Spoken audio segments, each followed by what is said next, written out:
ਸਤਿ ਸ਼੍ਰੀ ਅਕਾਲ, ਆਪ ਸਾਰਿਆਂ ਦਾ ਸਵਾਗਤ ਹੈ। ਅੱਜ ਦੇ ਵੀਡੀਓ ਵਿੱਚ ਆਪਾਂ ਸਿੱਖਾਂਗੇ ਕਿ ਟਰਾਂजिस्टर ਦਾ ਇਲੈਕਟ੍ਰੋਨਿਕਸ ਵਿੱਚ ਤੇ ਸੀਰੀਜ਼ ਵੋਲਟੇਜ ਰੈਗੂਲੇਟਰ ਦੇ ਰੂਪ ਵਿੱਚ ਕਿਵੇਂ ਇਸਤੇਮਾਲ ਕੀਤਾ ਜਾਂਦਾ ਹੈ। ਸੈਸ਼ਨ ਉਦੇਸ਼। ਇਸ ਵੀਡੀਓ ਦੀ ਆਖਰੀ ਲਕਸ਼ ਤੁਸੀਂ ਇਸ ਗੱਲਬਾਤ ਕਰ ਸਕਦੇ ਹੋ। ਟਰਾਂजिस्टर ਨੂੰ ਆਫ ਤੋਂ ਔਨ ਹੋਣ ਲਈ ਆਵਸ਼ਕ ਮਿਨੀਮਮ ਫਾਰਵਰਡ ਬਾਇਸ ਕਰੰਟ ਦੀ ਦਰੁਸਤੀ ਨੂੰ ਤਿਆਰ ਕਰਨਾ, ਟਰਾਂजिस्टराइज्ड ਸੀਰੀਜ਼ ਵੋਲਟੇਜ ਰੈਗੂਲੇਟਰ ਬਣਾਉਣਾ ਅਤੇ ਟੈਸਟ ਕਰਨਾ, ਰੈਗੂਲੇਟਰ ਦੀ ਇਨਪੁਟ ਅਤੇ ਆਉਟਪੁੱਟ ਤੇ ਰਿਪਲ ਮਾਪਣਾ ਅਤੇ ਰਿਪਲ ਫੈਕਟਰ ਟੁਕਣਾ। ਆਓ ਛੋਟੇ ਖਾਕੇ ਵਿੱਚ ਟਰਾਂजिस्टर ਨੂੰ ਇਲੈਕਟ੍ਰੋਨਿਕ ਸਵਿਚ ਅਤੇ ਸੀਰੀਜ਼ ਵੋਲਟੇਜ ਰੈਗੂਲੇਟਰ ਵਜੋਂ ਚਰਚਾ ਕਰੀਏ। ਟਰਾਂजिस्टर ਦੇ ਮੁੱਖ ਅਰਜ਼ੇ ਐਂਪਲੀਫਾਇਰ ਅਤੇ ਇਲੈਕਟ੍ਰੋਨਿਕ ਸਵਿਚ ਦੇ ਰੂਪ ਵਿੱਚ ਹਨ। ਟਰਾਂजिस्टर ਨੂੰ ਐਂਪਲੀਫਾਇਰ ਜਾਂ ਸਵਿਚ ਵਜੋਂ ਕੰਮ ਕਰਾਉਣ ਲਈ ਟਰਾਂजिस्टर ਦੀ ਕੰਮ ਕਰਨ ਵਾਲੇ ਖੇਤਰ ਤੇ ਨਿਰਭਰ ਕਰਦਾ ਹੈ। ਹਰ ਟਰਾਂजिस्टर ਦੇ 3 ਚੱਲਣ ਖੇਤਰ ਹਨ: एक्टिव ਖੇਤਰ, ਸੈਚੂਰੇਸ਼ਨ ਖੇਤਰ, ਕੱਟ ਆਫ ਖੇਤਰ। ਇਹ ਚੱਲਣ ਖੇਤਰ ਫਾਰਵਰਡ ਬਾਇਸ ਅਤੇ ਰਿਵਰਸ ਬਾਇਸ ਵਿੱਚ ਕਿਵੇਂ ਟਰਮੀਨਲਾਂ ਨੂੰ ਕੰਬੇਟ ਕੀਤਾ ਗਿਆ ਹੈ ਉਹਨਾਂ ਨੇ ਵਿੱਚੋਂ ਵੱਖਰੇ ਕੀਤੇ ਗਏ ਹਨ। DC ਸਪਲਾਈ ਟਰਾਂजिस्टर ਦੇ ਆਪਰੇਸ਼ਨ ਲਈ ਪ੍ਰਦਾਨ ਕੀਤੀ ਜਾਂਦੀ ਹੈ। ਇਸ DC ਸਪਲਾਈ ਨੂੰ 2 PN ਜੰਕਸ਼ਨਾਂ ਨੂੰ ਦਿੱਤਾ ਜਾਂਦਾ ਹੈ ਜੋ ਇਹਨਾਂ ਇਮੀਟਰ ਅਤੇ ਕਲੈਕਟਰ ਜੰਕਸ਼ਨਾਂ ਦੇ ਅਧਿਕਾਂਸ਼ੀ ਵਾਲੇ ਕਾਰਵਾਈਆਂ ਉੱਤੇ ਪ੍ਰਭਾਵ ਡਾਲਦੀ ਹੈ। ਜੰਕਸ਼ਨਾਂ ਸਾਡੇ ਡਿਜ਼ਾਇਰਮੈਂਟ ਦੇ ਆਧਾਰ ਤੇ ਫਾਰਵਰਡ ਅਤੇ ਰਿਵਰਸ ਬਾਇਸ ਹਨ। ਫਾਰਵਰਡ ਬਾਇਸ ਉਹ ਸਥਿਤੀ ਹੈ ਜਿੱਥੇ P ਕਿਸਮ ਦੇ ਮੈਟੀਰੀਅਲ ਨੂੰ ਇੱਕ ਸਕਾਰਾਤਮਕ ਵੋਲਟੇਜ ਲਾਗੂ ਕੀਤੀ ਜਾਂਦੀ ਹੈ ਅਤੇ N ਕਿਸਮ ਦੇ ਮੈਟੀਰੀਅਲ ਨੂੰ ਇੱਕ ਨਕਾਰਾਤਮਕ ਵੋਲਟੇਜ ਲਾਗੂ ਕੀਤੀ ਜਾਂਦੀ ਹੈ। ਰਿਵਰਸ ਬਾਇਸ ਉਹ ਸਥਿਤੀ ਹੈ ਜਿੱਥੇ N ਕਿਸਮ ਦੇ ਮੈਟੀਰੀਅਲ ਨੂੰ ਇੱਕ ਸਕਾਰਾਤਮਕ ਵੋਲਟੇਜ ਲਾਗੂ ਕੀਤੀ ਜਾਂਦੀ ਹੈ ਅਤੇ P ਕਿਸਮ ਦੇ ਮੈਟੀਰੀਅਲ ਨੂੰ ਇੱਕ ਨਕਾਰਾਤਮਕ ਵੋਲਟੇਜ ਲਾਗੂ ਕੀਤੀ ਜਾਂਦੀ ਹੈ। ਇਹ ਬਾਇਸਿੰਗ ਮੈਥਡ ਟਰਾਂजिस्टर ਸਰਕਟ ਨੂੰ 3 ਤਰੀਕਿਆਂ ਦੇ ਖੇਤਰਾਂ 'ਚ ਕੰਮ ਕਰਾਉਂਦੇ ਹਨ: ਐਕਟਿਵ ਖੇਤਰ, ਸੈਚੂਰੇਸ਼ਨ ਖੇਤਰ ਅਤੇ ਕੱਟ ਆਫ ਖੇਤਰ। ਐਕਟਿਵ ਖੇਤਰ ਟਰਾਂजिस्टर ਮੁਕੰਮਲ ਤੌਰ ਤੇ ਇਸ ਮੋਡ ਵਿੱਚ ਵਰਤਿਆ ਜਾਂਦਾ ਹੈ ਜਿਵੇਂ ਇੱਕ ਵਰਤੋਂ ਗੁਣਾਂਕ। ਇਸ ਐਕਟਿਵ ਮੋਡ 'ਚ 2 ਜੰਕਸ਼ਨ ਵਿੱਚ ਅਨੁਗਾਮੀ ਬਾਇਸ ਕੀਤੇ ਜਾਂਦੇ ਹਨ, ਜਿਵੇਂ ਕਿ ਇਮੀਟਰ ਬੇਸ ਜੰਕਸ਼ਨ ਦਾ ਫਾਰਵਰਡ ਬਾਇਸ ਕੀਤਾ ਜਾਂਦਾ ਹੈ ਅਤੇ ਕਲੈਕਟਰ ਬੇਸ ਜੰਕਸ਼ਨ ਨੂੰ ਰਿਵਰਸ ਬਾਇਸ ਕੀਤਾ ਜਾਂਦਾ ਹੈ। ਇਸ ਮੋਡ ਵਿੱਚ ਤਿੰਨੋਂ ਜੰਕਸ਼ਨਾਂ 'ਚ ਬੇਸ ਕਰੰਟ ਦੇ ਅਨੁਸਾਰ ਇਮੀਟਰ ਅਤੇ ਕਲੈਕਟਰ ਦਰਮਿਆਨ ਕਰੰਟ ਦੀ ਇੱਕ ਸਮਾਨ ਤਰੀਕੇ ਨਾਲ ਵਾਪਰਤ ਹੋਣ ਦਿੰਦੀ ਹੈ।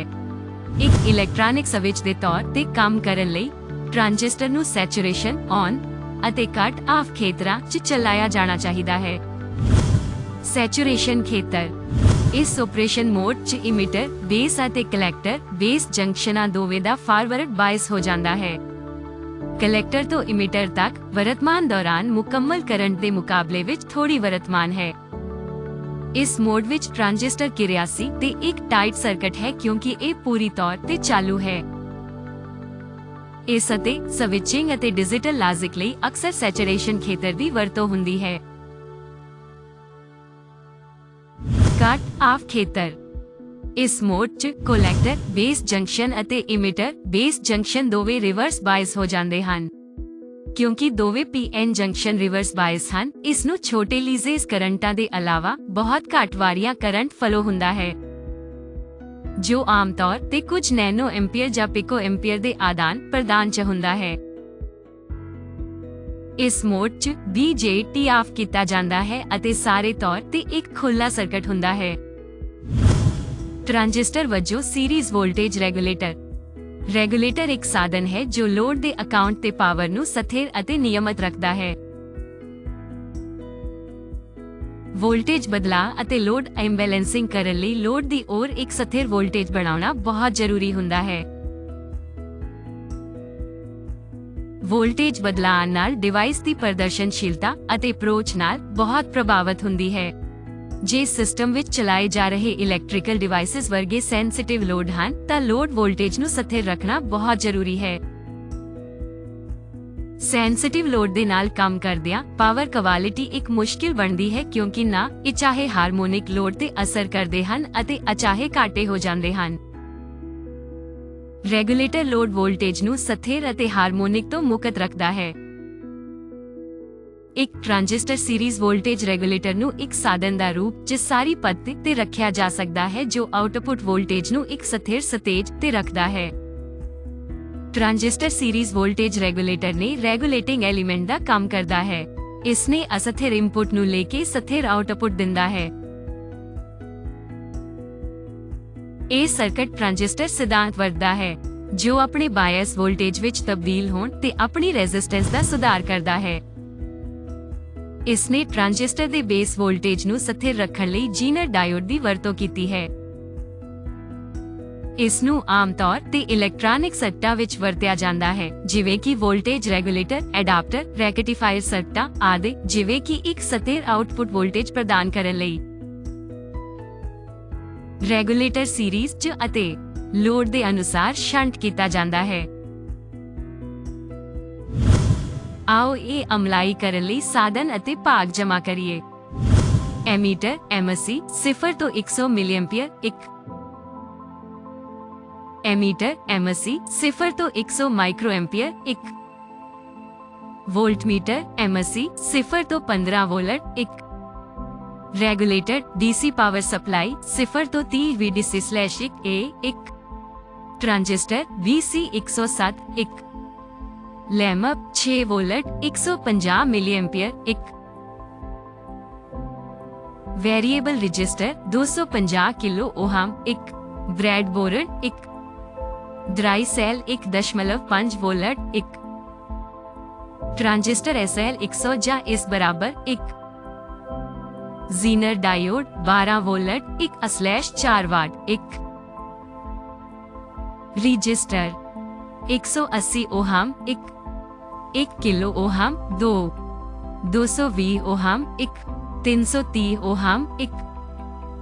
Capacitor 10 microfarad 25 volt 1। LED लाल रंग 1। हुक अप वायर लाल ਅਤੇ ਕਾਲੀ ਹਰ ਇੱਕ 1 ਮੀਟਰ। ਕਾਰਜ 1। ਟ੍ਰਾਂजिस्टर ਨੂੰ ਇਲੈਕਟ੍ਰੋਨਿਕ ਸਵਿਚ ਦੇ ਤੌਰ ਤੇ ਵਰਤਾਓ। ਟ੍ਰਾਂजिस्टर BC 107 ਦੇ ਡੇਟਾ ਬੁੱਕ ਤੋਂ ਨੁਕਤੇ ਇਕੱਠੇ ਕਰੋ।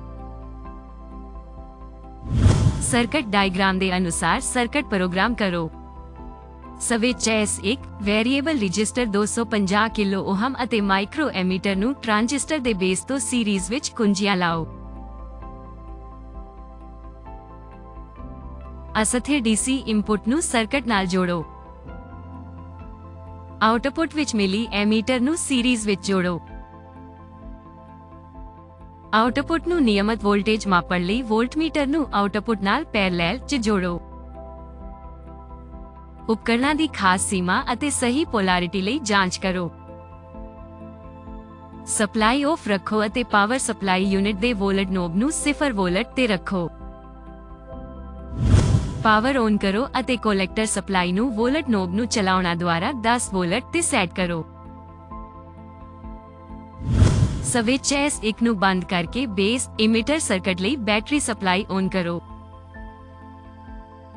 VR ਨੂੰ 5 ਮਾਈਕਰੋ ਐਂਪੀਅਰ ਦੇ ਬੇਸ ਕਰਨ ਲਈ ਸੰਰਚਨਾ ਕਰੋ ਅਤੇ ਕੋਲੈਕਟਰ ਕਰਨ ਲਈ ਤੇਲਿਕ ਰੋਡ ਵਿੱਚ ਨੋਟ ਕਰੋ ਅਤੇ ਇਸ ਨੂੰ ਟੈਬੂਲੇਸ਼ਨ ਵਿੱਚ ਦਰਜ ਕਰੋ। ਟੈਬੂਲੇਸ਼ਨ ਵਿੱਚ IB ਨੂੰ 90 ਮਾਈਕਰੋ ਐਂਪੀਅਰ 'ਚ ਤਬਦੀਲ ਕਰੋ। ਦੇਖੋ ਕਿ ਕੋਲੈਕਟਰ ਕਰਨ ਲਈ IB ਦੇ ਮੁੱਲ ਨੂੰ ਜਾਂਚਿਤ ਕਰੋ ਜੋ IC ਸੈਚੂਰੇਟ ਨਹੀਂ ਹੋਇਆ ਹੈ। IB ਬੇਸ ਕਰਨ ਲਈ ਦੋ ਪੜ੍ਹਨਾਂ ਦਰਮਿਆਨ ਬੇਸ ਕਰਨ ਦੇ ਸਹੀ ਮੁੱਲ ਨੂੰ ਲੱਭਣ ਲਈ ਬੇਸ ਕਰਨ ਦੇ ਮੁੱਲ ਨੂੰ ਵਾਰੀਏ।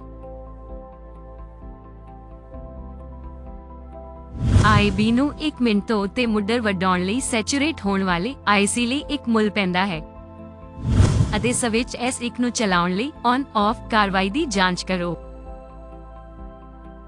ਪਾਵਰ ਸਪਲਾਈ ਬੰਦ ਕਰੋ। ਕਲੈਕਟਰ ਸਰਕਟ ਵਿੱਚ 6 ਵੋਲਟ 150 ਮਿਲੀਐਂਪੀਅਰ ਦਾ ਇੱਕ ਲੈਂਪ ਜੋੜੋ ਅਤੇ ਪਾਵਰ ਸਪਲਾਈ ਔਨ ਕਰੋ। ਜਾਂਚ ਕਰੋ ਕਿ ਲੈਂਪ ਚਮਕ ਰਹੀ ਹੈ। ਜੇ ਨਹੀਂ ਤਾਂ ਬੇਸ ਕਰਨ ਲਈ ਬੇਸ ਕਰਨ ਨੂੰ ਹੌਲੇ ਔਨ ਕਰਨ ਲਈ ਸਲਾਈਟਲੀ ਸੈਟ ਕਰੋ। ਟ੍ਰਾਂजिस्टर ਦੇ ਬੇਸ ਕਰਨ ਨਾਲ ਲੈਂਪ ਦੀ ਕਾਰਵਾਈ ਨੂੰ ਪੁਸ਼ਟੀ ਕਰੋ। ਬੇਸ ਤੋਂ ਕਲੈਕਟਰ ਕਰਨ ਦੇ ਗ੍ਰਾਫ ਬਣਾਓ ਅਤੇ ਟ੍ਰਾਂजिस्टर ਦੀ ਹਾਲਤਾਂ ਨੂੰ ਮਾਰਕ ਕਰੋ। ਕਾਰਜ 2 ਟ੍ਰਾਂजिस्टराइज्ड ਸੀਰੀਜ਼ ਵੋਲਟੇਜ ਰੈਗੂਲੇਟਰ ਬਣਾਓ। ਡੇਟਾ ਬੁੱਕ ਵਿੱਚ ਜਾਂਚ ਕਰੋ ਅਤੇ ਦਿੱਤੇ ਗਏ ਟ੍ਰਾਂजिस्टर ਦੀ आवश्यक ਵੇਰਵਾ ਰਿਕਾਰਡ ਕਰੋ। ਦਿੱਤੇ ਗਏ ਭਾਗਾਂ ਦੀ ਸਥਿਤੀ ਨੂੰ ਪੁਸ਼ਟੀ ਕਰਨ ਲਈ ਟੈਸਟ ਕਰੋ। ਸਰਕਟ ਡਾਇਗਰਾਮ ਵਿੱਚ ਦਿੱਤੇ ਗਏ ਤੌਰ ਤੇ ਬ੍ਰੈਡਬੋਰਡ 'ਚ ਭਾਗ ਬਣਾਓ। ਵਾਇਰਡ ਸੀਰੀਜ਼ ਰੈਗੂਲੇਟਰ ਬੋਰਡ ਦੇ ਇਨਪੁਟ ਟਰਮੀਨਲਾਂ ਨਾਲ 0 ਤੋਂ 30 ਵੋਲਟ ਦੇ ਅਨਰੈਗੂਲੇਟਡ DC ਵੋਲਟੇਜ ਨੂੰ ਜੋੜੋ। ਅਨਰੈਗੂਲੇਟਡ DC ਸਪਲਾਈ ਲਈ AC ਮੇਨ ਸਪਲਾਈ ਨੂੰ ਆਨ ਕਰੋ। ਸੀਰੀਜ਼ ਰੈਗੂਲੇਟਰ ਦੀ ਇਨਪੁਟ ਵੋਲਟੇਜ ਅਤੇ ਆਉਟਪੁੱਟ ਵੋਲਟੇਜ ਨੂੰ ਮਾਪੋ ਅਤੇ ਰਿਕਾਰਡ ਕਰੋ। Input power supply voltage 2 volt ਰੱਖੋ ਅਤੇ ਆਉਟਪੁੱਟ ਵੋਲਟੇਜ ਨੂੰ ਮਾਪੋ ਅਤੇ ਟੈਬੂਲੇਸ਼ਨ ਵਿੱਚ ਰਿਕਾਰਡ ਕਰੋ। ਵੋਲਟੇਜ ਸਟੈਪਸ ਨੂੰ 16 ਵੋਲਟ ਤੱਕ ਵਧਾਓ ਅਤੇ ਰਿਕਾਰਡ ਕਰੋ। 12 ਵੋਲਟ ਦੀ ਆਉਟਪੁੱਟ ਵੋਲਟੇਜ ਤੋਂ ਪਾਰ 12 ਵੋਲਟ 14 ਵੋਲਟ ਜਾਂ 16 ਵੋਲਟ ਤੋਂ ਜ਼ਿਆਦਾ ਇਨਪੁੱਟ ਵੋਲਟੇਜ ਵਾਧੂ ਵੱਡੀ ਕੋਈ ਕੁਝ ਬਦਲਾਅ ਨਹੀਂ ਕਰਦੇ। ਆਫ ਕਰੋ ਅਤੇ PS ਦੀ ਇਨਪੁੱਟ ਸਾਈਡ ਅਤੇ ਆਉਟਪੁੱਟ ਸਾਈਡ ਨੂੰ ਅਕੜੋ ਨਾਲ ਕਨੈਕਟ ਕਰੋ ਡਿਊਅਲ ਟ੍ਰੇਸ ਅਕੜੋ ਨੂੰ ਵਰਤ ਕੇ। ਸਰਕਟ ਦੀ ਰਿਪਲ ਦਰਸਾਉਣ ਲਈ ਮਾਪ ਕਰੋ ਅਤੇ ਰਿਕਾਰਡ ਕਰੋ। ਇਸ ਨੂੰ ਟੈਬੂਲੇਸ਼ਨ ਵਿੱਚ ਰਿਕਾਰਡ ਕਰੋ। ਸਾਨੂੰ ਉਮੀਦ ਹੈ ਤੁਸੀਂ ਟਰਾਂਜਿਸਟਰ ਦਾ ਇਲੈਕਟ੍ਰੋਨਿਕ ਸਵਿਚ ਤੇ ਸੀਰੀਜ਼ ਵੋਲਟੇਜ ਰੈਗੂਲੇਟਰ ਦੇ ਰੂਪ ਵਿੱਚ ਕਿਵੇਂ ਪ੍ਰਯੋਗ ਕੀਤਾ ਜਾਂਦਾ ਹੈ ਤੇ ਉਦੇਸ਼ ਸਿੱਖ ਲਿੱਤੇ ਹੋਣੇ ਆ। ਕਿਰਪਾ ਕਰਕੇ ਤੁਹਾਡੇ ਪ੍ਰਸ਼ਿਕਸ਼ਕਾਂ ਦੇ ਨਾਲ ਇਸ ਵਿਸ਼ੇ ਦਾ ਅਭਿਆਸ ਕਰਿਓ। Happy learning.